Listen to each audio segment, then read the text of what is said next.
Hello guys, मेरा नाम रिनी है और आज मैं आप लोगों को ले चलती हूँ फेरीज लैंड पे। हाँ, फेरीज लैंड, शहजादियों की दुनिया, परियों की दुनिया, जो कि बहुत खूबसूरत होती है क्योंकि रियल लाइफ और रियल दुनिया में मैं रह रहकर थक चुकी हूँ और मुझे लगता है कि आप लोग भी थक गए होंगे। तो चलो शहजादियों की दुनिया में चलते हैं, बहुत मजा आएगा। ये समुंदर के किनारे एक बहुत प्यारा गांव था जहाँ पर सारी परियां और शहजादियां रहा करती थी। उन्हीं में एक शहजादी का नाम था तैयबा। जैसा नाम वैसी शहजादी, एकदम मासूम और बहुत प्यारी सी। तैयबा की उम्र 6 साल थी और वो बहुत खूबसूरत थी। तैयबा को उसके घर वाले जान से भी ज्यादा प्यार करते थे।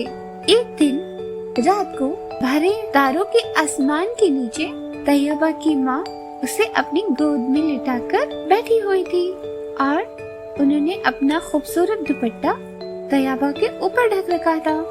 तैयबा अपनी माँ के आंचल में ऐसा महफूज फील कर रही थी कि जैसे सारी जन्नत की खुशियाँ उसके नाम हो। कोई भी बच्चा अपनी माँ की आंचल में ऐसा ही महफूज फील करेगा जैसा उस वक्त तैयबा फील कर रही थी।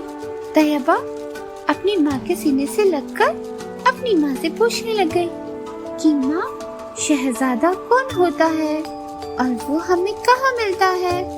आप तो मुझे रोज शहजादे की कहानियाँ सुनाती हो। मेरा शहजादा कौन होगा और वो मुझे कब मिलेगा? तैयबा की माँ ने उसका माथा चूमा और हल्के से मुस्कुरा दी और बोली, बेटा, शहजादा आपको आपके टाइम पे जरूर मिलेगा, पर मैं आज आपको एक अलग कहानी सुनाती हूँ, जो कहानी आपको आपके आने वाले फ्यूचर के लिए तैयार करके जाएगी। तैयबा बोली, अलग कहानी? पर माँ, अलग कहानी क्यों? क्या मेरी जिंदगी में कोई शहजादा नहीं आएगा? तैयबा की माँ हंसते हुए, अरे मेरी बच्ची, ऐसा नहीं है, तुम्हारी जिंदगी में भी शहजादा आएगा, पर मैं आज तुम्हें सपनों की दुनिया में नहीं बल्कि रियलिटी में लेकर जाना चाहती हूँ।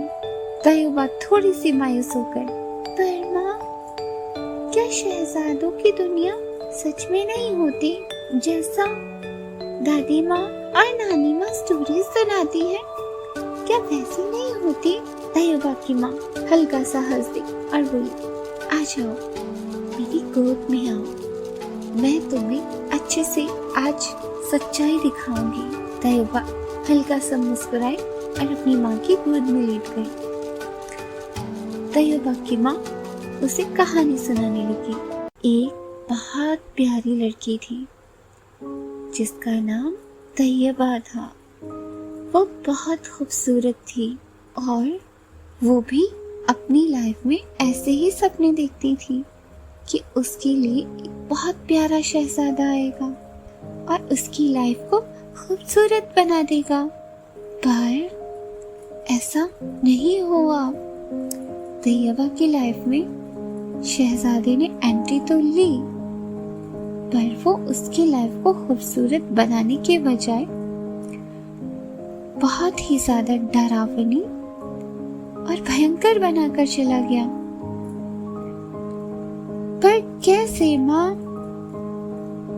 तैयबा का मासूम सवाल। उसकी माँ, हुआ ऐसा कि जब वो 18 साल की हुई तो उसके माँ पापा ने उसके लिए एक शहजादा ढूंढा जो कि उसी की तरह अच्छा दिखने वाला था। पर जब उनकी शादी हुई तब तैयबा को पता लगा कि वो रानी नहीं, एक कैदी बनकर उस महल में दाखिल हुई है। तैयबा के सारे सपने तो शादी के फेरों के साथ ही कुचले जा चुके हैं। तैयबा के पंखों को तो चुनरी के भारी बोझ ने काट दिया है। धीरे धीरे तैयबा अपने महल में अनकंफर्टेबल फील करने लगी। क्योंकि पूरा दिन बस उसकी ड्यूटी यही थी कि घर का ख्याल रखो, घर की केयर करो। तुम घर की मल्लिका हो, तुम घर की रानी हो। पर तैयबा का सपना तो कुछ और ही था। तैयबा खुद पढ़ लिख कर और एक बहुत अच्छा स्कूल खोलना चाहती थी और बच्चों को तालीम देना चाहती थी, पर तैयबा के शहजादे ने उसे ये परमिशन नहीं दी थी। दोनों के बीच बहुत बहसबाजी होती थी क्योंकि तैयबा तो पढ़ी लिखी थी, पर तैयबा का शौहर बोलता था कि नहीं, तैयबा को ये करने की जरूरत नहीं है। दोनों के बीच बहुत बहसबाजी हुई और एक दिन तो ये बहस इतना बढ़ गई कि उसके शौहर ने उसके ऊपर हाथ तक उठाया। तैयबा ने वो भारी चुनरी का जो पल्लू था वो उतार कर फेंक दिया और बोली, ये मेरा सपना नहीं है। मैं इस घर में कैदी बनकर नहीं आई थी। मुझे लगता था कि मेरा शहजादा मेरे सारे सपने पूरे करेगा, लेकिन यहाँ तो ऐसा कुछ भी नहीं है। नहीं, मैं इस घर में अब नहीं रहूंगी। तैयबा ने वो घर छोड़ने का फैसला कर लिया। अपने बैग में 2 जोड़ी कपड़े और अपने डॉक्यूमेंट लेकर तैयबा वहां से निकल गई और एक स्कूल में जाके टीचर की जॉब करने लगी। धीरे धीरे तैयबा ने पैसे सेव किए और पैसे सेव करके उसने एक छोटा सा रूम लिया। वहां पे वो बच्चों को पढ़ाना शुरू करने लगी। धीरे धीरे तैयबा की मेहनत इतनी रंग लाई कि उसने बहुत ही प्यारा स्कूल खोला। वो स्कूल ऐसा था जिसमें तैयबा जैसी ही शहजादियों को तालीम दी जाती थी, दुनिया दिखाई जाती थी, सच्चाई से रूबरू करवाया जाता था। जब वो छोटी होती तब उन्हें शहजादियों की नहीं, अपने पैरों पे खड़े होने की कहानियां सुनाई जाती। उन्हें ये नहीं सिखाया जाता कि जब तुम मुसीबत में होगी तो तुम्हारे लिए कोई शहजादा आएगा और तुम्हें बचाएगा। उन्हें ये सिखाया जाता कि जब तुम मुसीबत में होगी तो कैसे अपने हाथों का, अपने पैरों का, इवन अपने सर का इस्तेमाल करके खुद को बचाना है।